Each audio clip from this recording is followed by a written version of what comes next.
it's me, Wilma Fingerdoo, with another Fingerdoo review of Canada's Drag Race Season 4, the finale. And I am here with my illegitimate drag daughter, Wilhelmina Box Farts. How are you, Wilhelmina? Fabulous, Wilma. How are you? Better now that you're here. Well, because I feel better about myself when you were here. And I am excited that the season is all over. I'm impressed that you made it through the whole season. Well, I want to be upfront and say I enjoyed the season a lot more in retrospect than I was expecting to before it started. So somewhere between beginning and end, you warmed up. I warmed up a little, and I did think that it was a fun season, good representation of Canadian drag, and a nice mix of people, and nice people in general. Like even the ones that were a little salty weren't. There's a little sugar under that salt, is what I'm going to say. Yeah. But before we get into it, I need to thank this week's Tipperdoos, and they weren't just Tipperdoos, they were YouTube Tipperdoos, and by that I mean they used the thanks button, which is located just below this screen. James Ryan, Rob Alinder, and Daniel Eli. Thank you, boys! And I also need to welcome to the Fingerdoo family on Patreon a brand new diva, Jacqueline Allen. Bonjour, Jacqueline. I'm assuming you're French. Might not be. And if I'm wrong, I hope you don't take offense to me thinking you're French. And because this one does all the time. I'm not French. I don't know what that smell is, but I'm not French. So, the top four. We picked this episode up with the queens. They seemed to spend very little time saying goodbye to Melinda. No, I think they were still surprised that she was there. They wiped her message away, the final mirror clean of the season. Yeah. They spent a lot of time patting themselves on the back, though, for making it to the top four. Yes, they should. You don't want to talk about They moved right away from Melinda and back to themselves. Yeah. You don't want to talk about the girls that are gone. Yeah. And there was this moment when they were getting out of drag, there was a lot of celebratory running around and screaming that worried me, because all I could think of is somebody's going to slip and do an ankle damage, which seems to happen every season somewhere. And I thought, wouldn't it be funny if one of them takes themselves out because they were all crazy in the workroom? Trying to have fun. I would have thrown a bunch of marbles around and just seen what happened. So the next day in the workroom, Tracy Melchor showed up with the Queen's final challenge. Yes, they would be writing their own lyrics and recording their own debut single. And I liked that this wasn't an existing RuPaul song. I didn't think Ru was going to. I mean, if RuPaul's not going to bother to show up, then, yeah. Why would one of her songs show up? Well, also, I think, we can't afford her songbook up here in Canada. No. We have, the Canadian dollar's not doing that well right now. We can't afford that. No. Plus, she recorded all of her holographic messages probably years months ago. Before this thing even aired, so she didn't even know if she would have Did you see the songs teaser for Drag UK versus the World? Same wig, same shot. Same wig. They shot it all on the same day months ago. Well, I noticed when she was going through my top four queens, and they immediately panned away from RuPaul. Yeah. I was like, because I'm sure she just said all those names. Who's on this thing? Cece, blah, blah, blah. It's so true. Just cut and paste. Just the reaction of the queens hearing her say their names.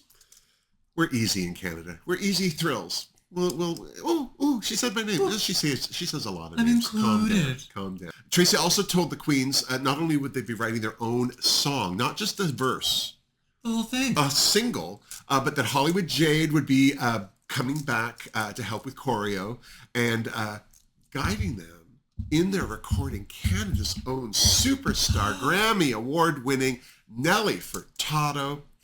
I love her. I love Nelly. Yeah. I thought that was a good get. I thought that was a good get. And so she should for the finale. And also, the thing that I liked about her being there to help them with the recording is Nelly Furtado was quite successful as a songwriter before she even became known as her own singer. So for her to sit there in a studio and have some opinions with some people recording, invaluable. You gotta listen to those opinions. Yeah. She knows what she's talking about. Yeah. But first, to warm up, they had a one-on-one chit-chat and photo shoot with reigning Canada's Drag Race queen, Gisèle Lullaby. I love her. She's so much fun. She looked good, too. I was surprised that she had that wig on, though. I thought she could have looked a little better. Yeah, it was a little shake and go for me. And it seemed like in the back, there was just one section where they tried to curl it and got tired. But she didn't look bad. It wasn't about her. But it seems to me now that the queens just aren't doing the do's the way they used to. No, they're just not. They're two-dimensional. They don't all know Denis Cherneau like we do. No, they can't all afford the fabulous Danish looks that we're And bless them. Venus was the first, and she looked very retro Hollywood. Like this, I have to say, this is the most styled wig she's had on. Yeah. It wasn't big hair, but it was styled. And they had a good chat until Venus told Gisèle those were her eyebrows. And that seemed to piss Gisèle off.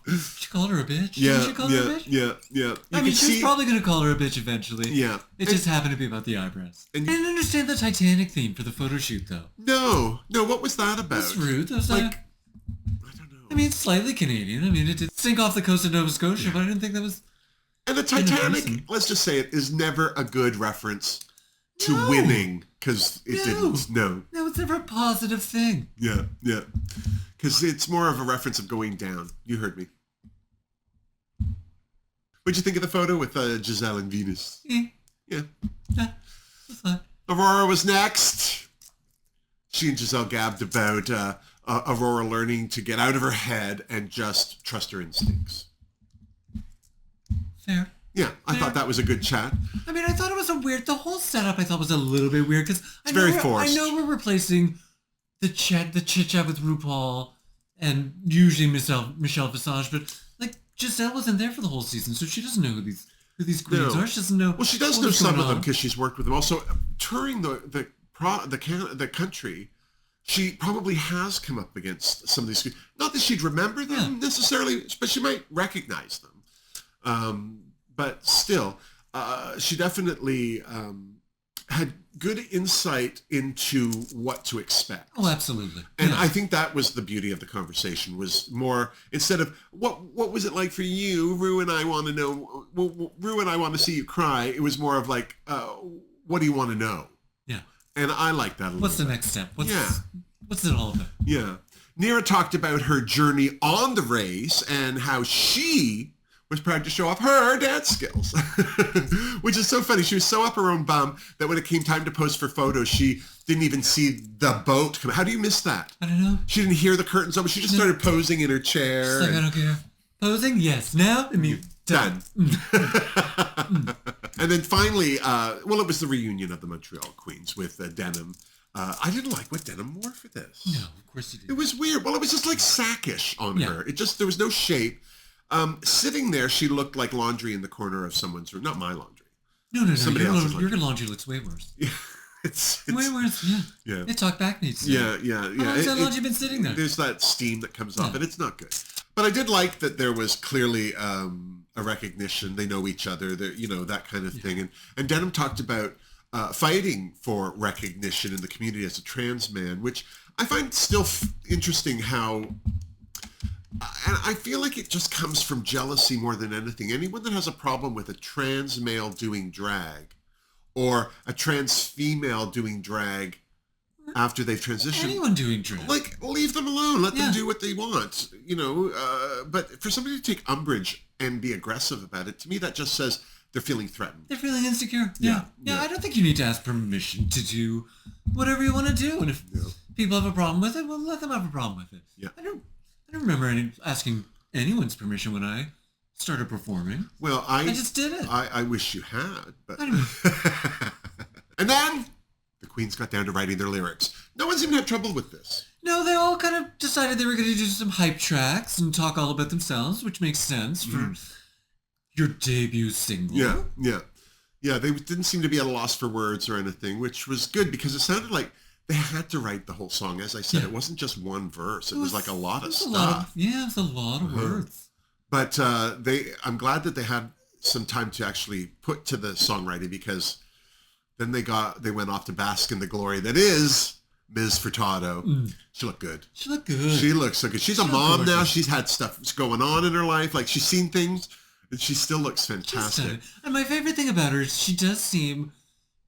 and she's always come across this way to me. She seems like a bit of, and I mean this in the most gracious way possible, a bit of a dork. Yes. She seems to have been like a bit geeky, she's like the a bit first nerdy, one. like a bit... I was like, that's the perfect person. Yeah. To be giving drag queens direction. She seems to be the most surprised by her celebrity. Yeah, which is charming. Which I love. Absolutely charming. Yeah. And even at the end when she, thank you for sharing your talent with me. It's like, honey, you don't have to thank anybody. You got Grammys. Cash the check and move the hell on. But she's Canadian and we love her. We love it. We love it a bit. Aurora was first to the mic, and God, one take wonder. Yeah, the rest of the Queen seemed very concerned after Aurora had done her take. She took a few notes. She made a few edits, cut a few things out. Yeah, there was just a few. Yeah. I like that Nelly suggested her repeating a few words to kind of create a hook. Find a bit of a hook for your song, something to hang your hat on. Yeah. But when I like also that she said, "Oh, I think you're great. What do your friends think? Friends? What friends? Oh, the other queens? Oh, yeah, they loved it."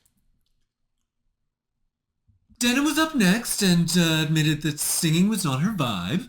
And then which is too bad because I don't think spoken word is either. No. I think that was a good distraction. Singing's not my vibe. Yeah.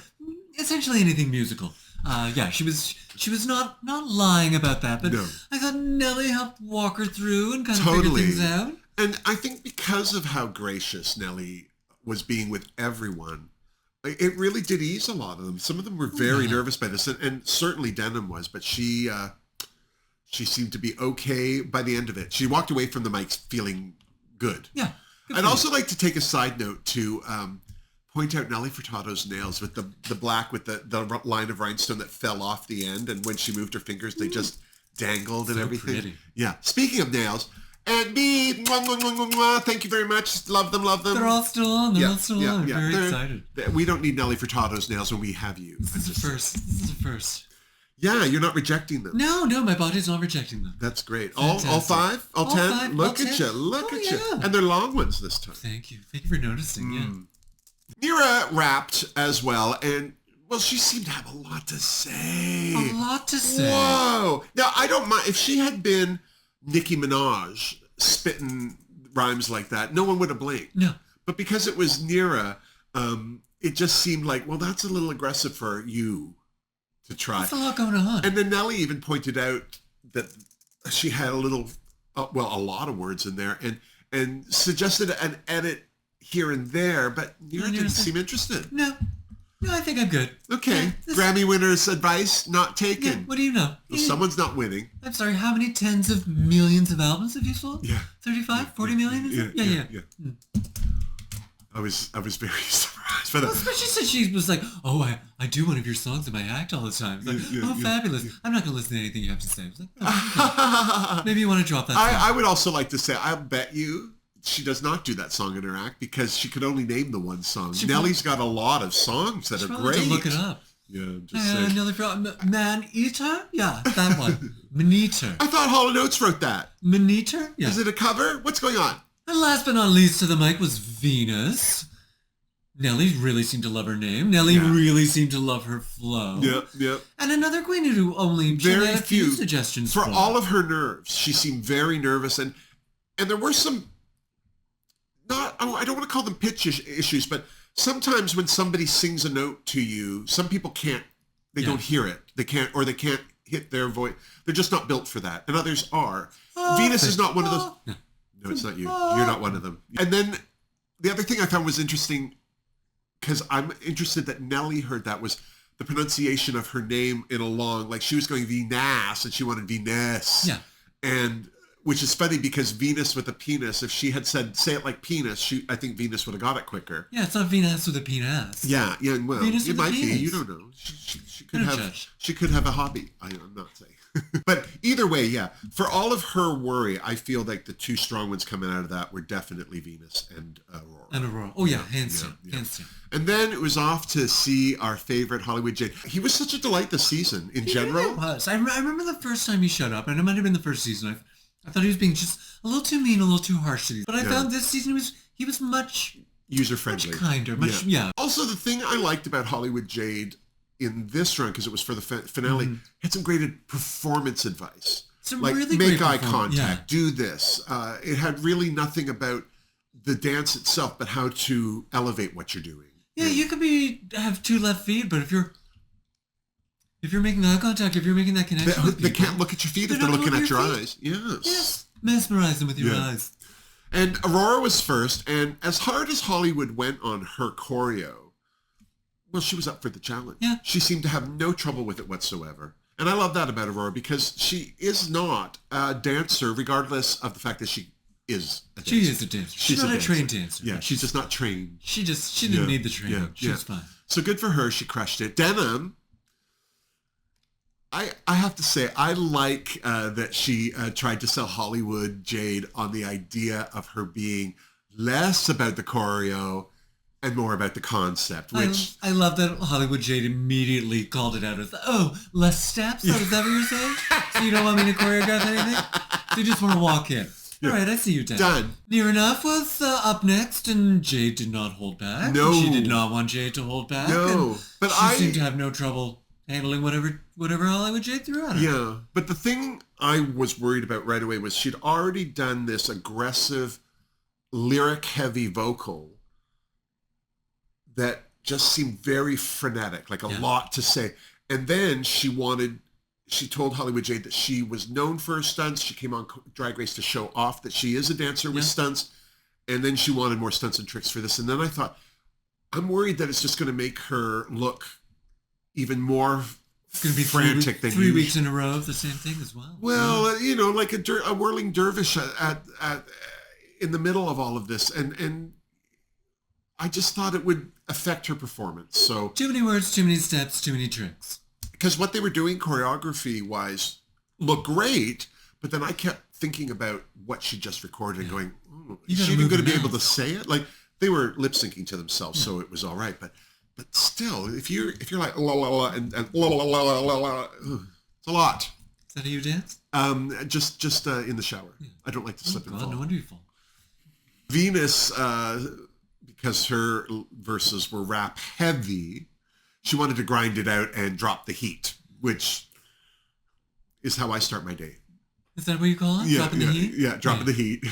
Don't come near me, I'm dropping the heat. It's a double flusher.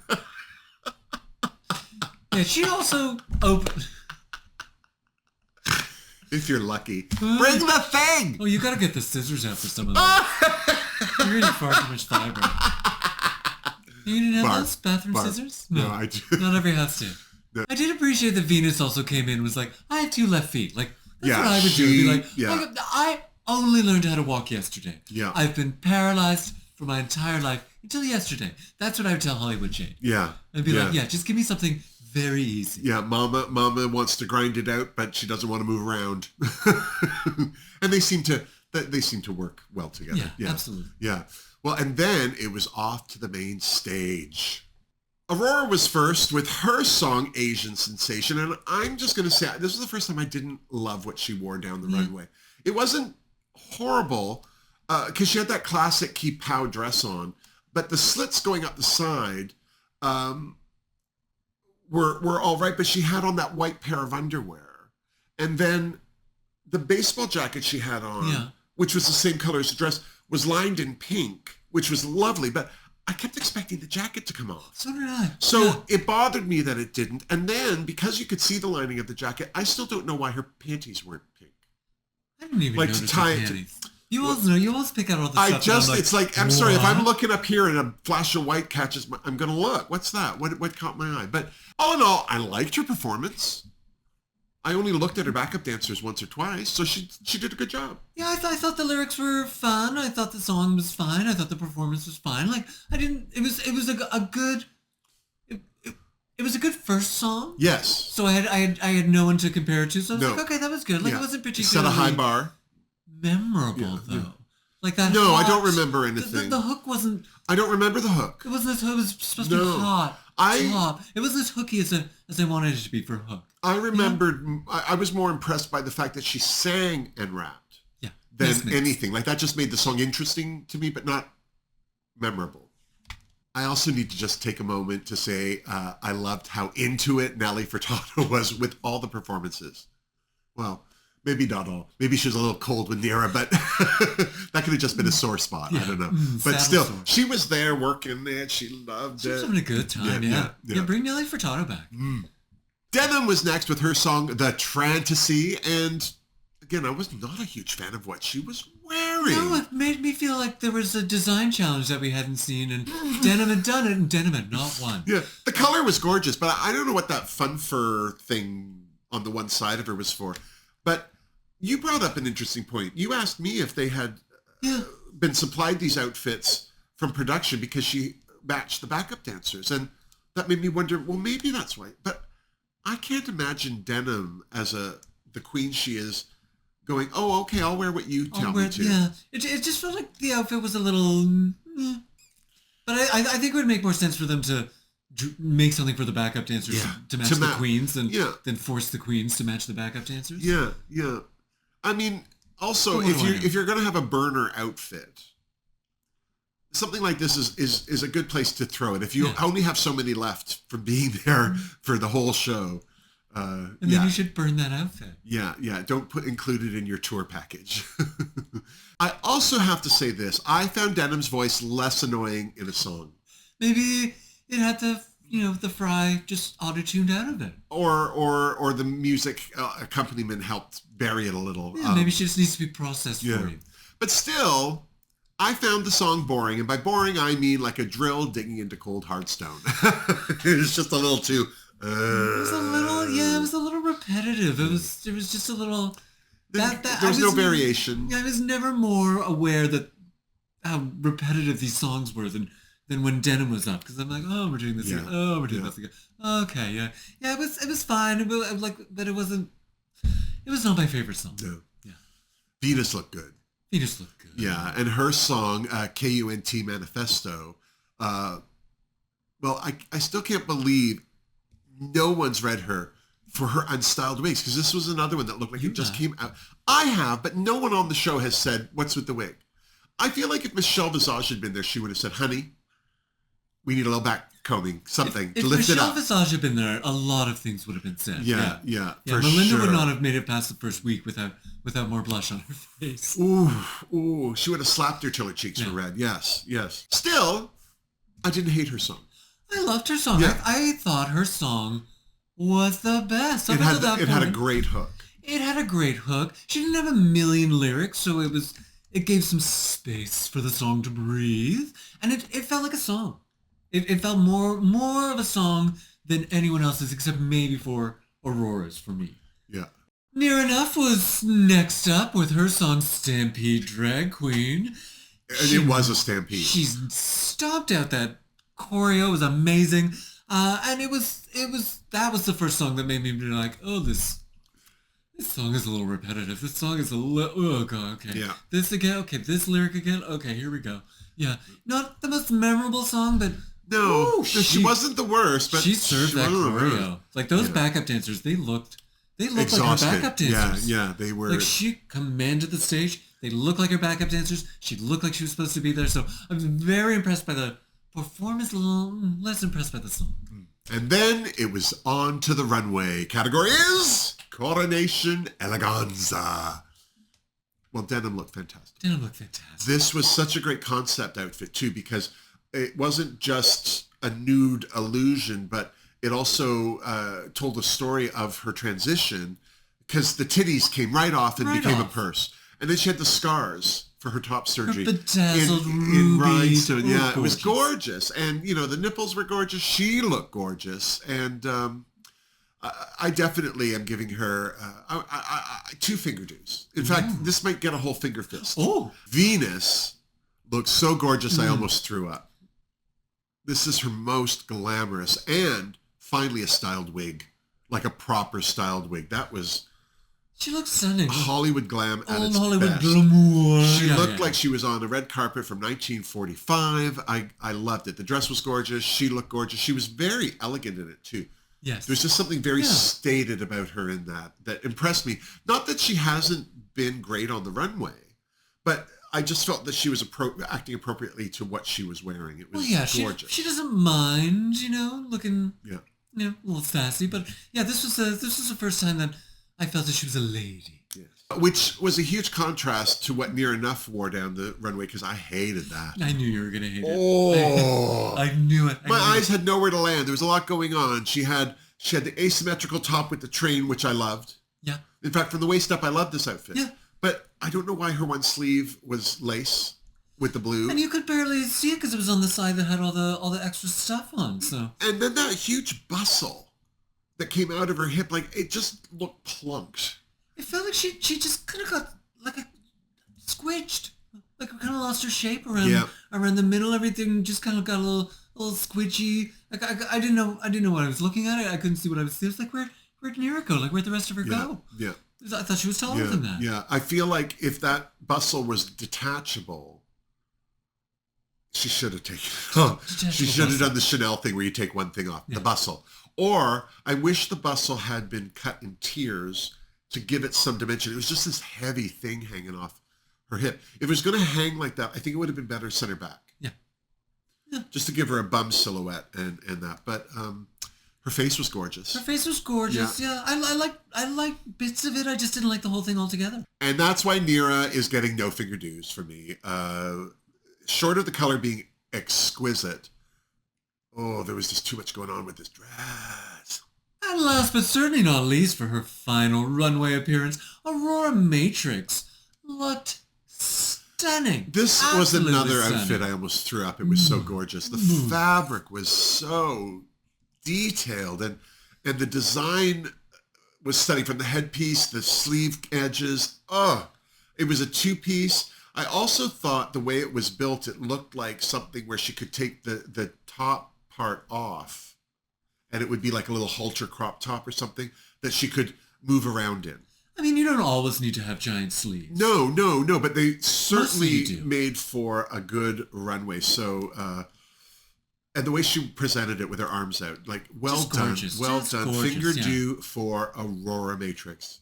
And then it was time for that moment we all hate normally in America's Drag Race, where they whip out a picture of the queens and they tell their younger selves something. I like that on Canada's Drag Race, they used the photo from the chat with last season's winner, because it at least makes it more relevant. Makes it a lot more relevant. I think for a lot of the trans queens especially, like, they don't want to see a picture of themselves. No. As a little kid of the gender that they weren't happy being. Yeah. So I thought this was... I always think this is a better way of doing it. I still think it's contrived and insincere. I don't care. But what do I know?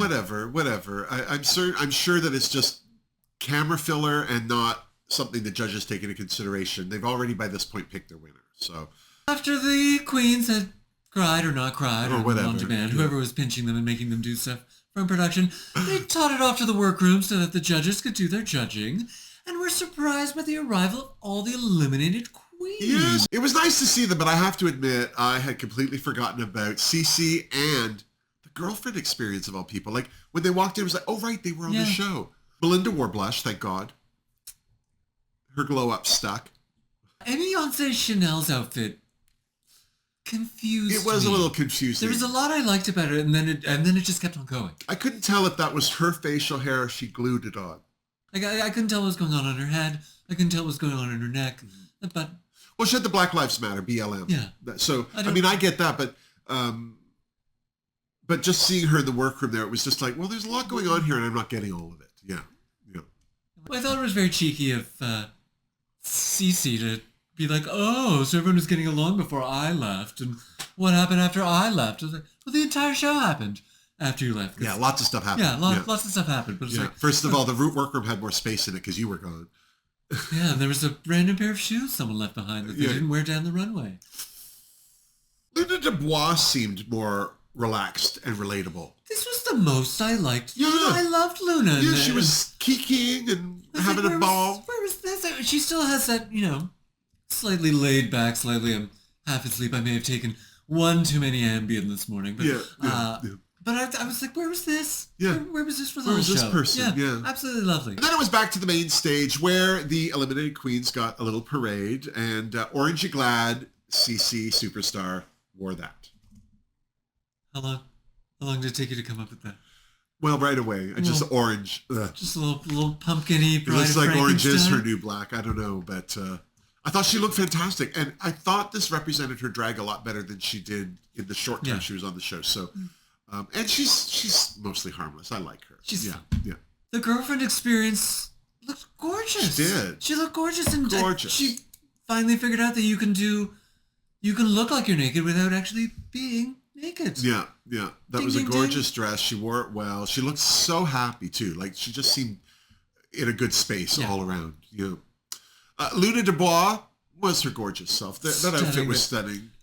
Gold. I love her gold highlight that and... matches the gold she's wearing. Like, she really just goes in, and I'm there for it for sure. As confusing as Beyonce's look was, the dress itself was stunning. I loved it. Like, if it had just been her, even the Black Lives Matter necklace, and then not the facial hair, I got stuck on the facial hair. Crown. And it went around her face. Well, it didn't like that, stop at the ears or anything. I was like, what are you looking? Yeah, like, are you looking through like something. A sparkly toilet bowl? It's a small toilet bowl. Maybe that's why she had facial hair. That's a good. That wasn't facial hair. Kit and Caboodle looked pretty in pink, but that pink fun for wrap thing that she had on, it looked like it needed cleaning.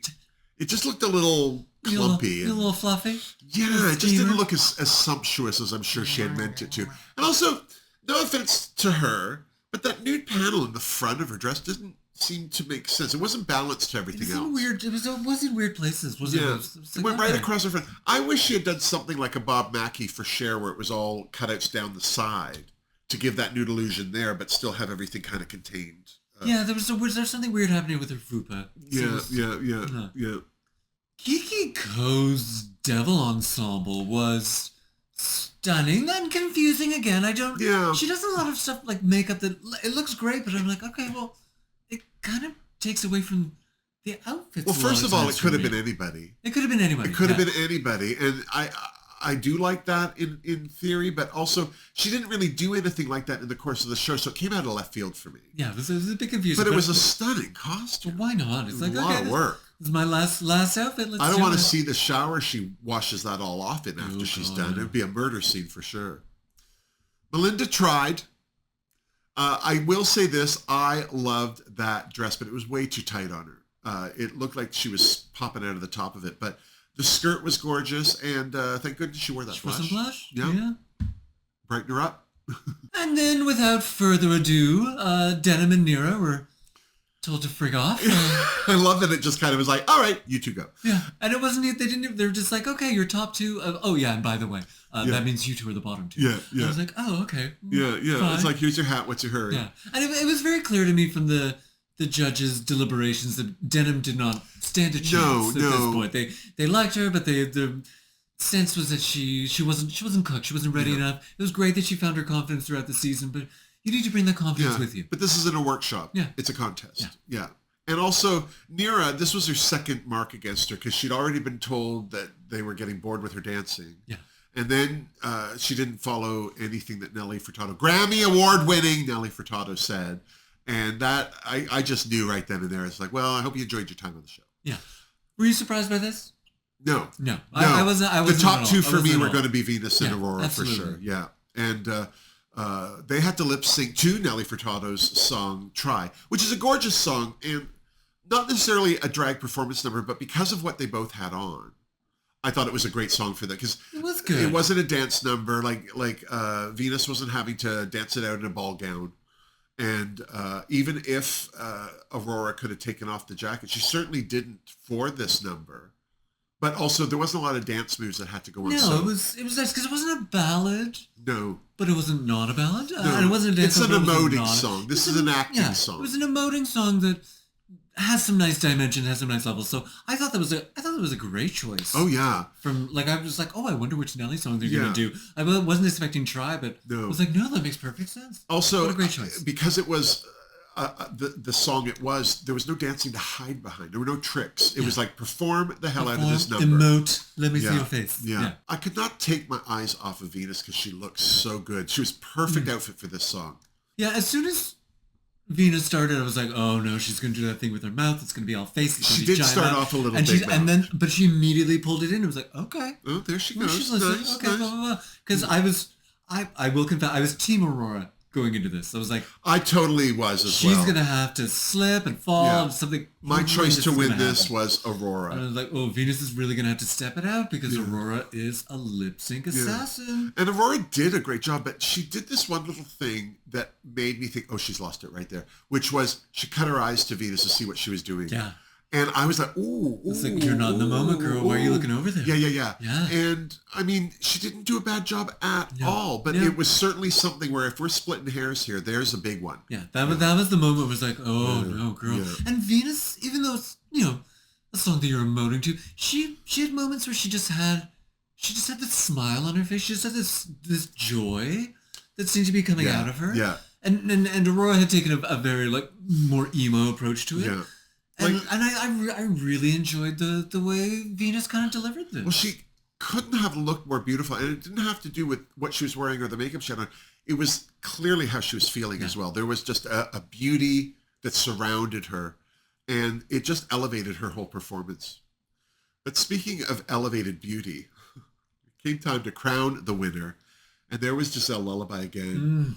I don't know who made this outfit, but they need a big, huge tip of money, and because it's professional. This looked like an Airtay cover for Vogue magazine. Bless you. It was, but the thing that I loved the most was her humor and attitude walking down, because she had that whole kind of I'm too good for this. Yeah.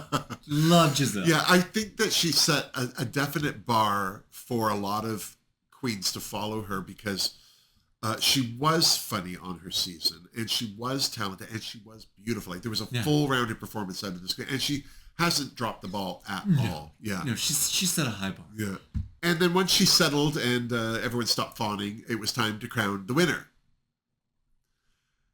which was Venus with a penis.